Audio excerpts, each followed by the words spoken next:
Now to the state of emergency. The flood warnings tonight stretching from Texas to Illinois.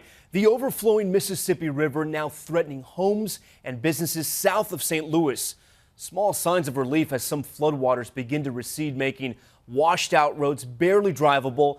But for many, the worst is yet to come. ABC meteorologist Indra Peterson back in the flood zone for us tonight.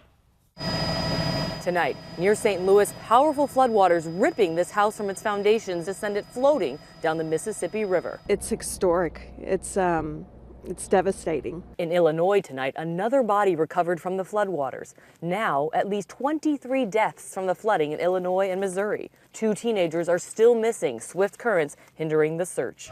Illinois governor declaring a state of emergency. This is particularly dangerous to have this kind of rain and then this kind of cold.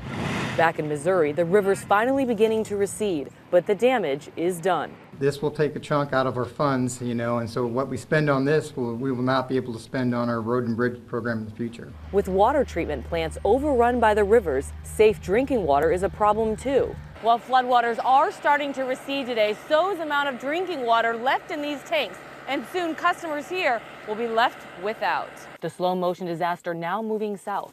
Communities all the way to Louisiana bracing for more major flooding. In about 3 weeks, we're going to crest in this spot where we're standing now, and we'll have about 12 additional feet of water on top of what you see just behind me.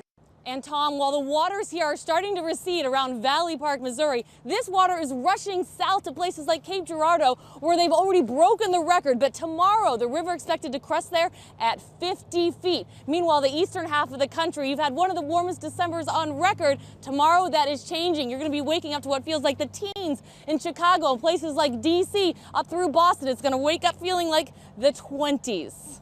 We'll be bracing for that cold. All right, Indra, thank you so much.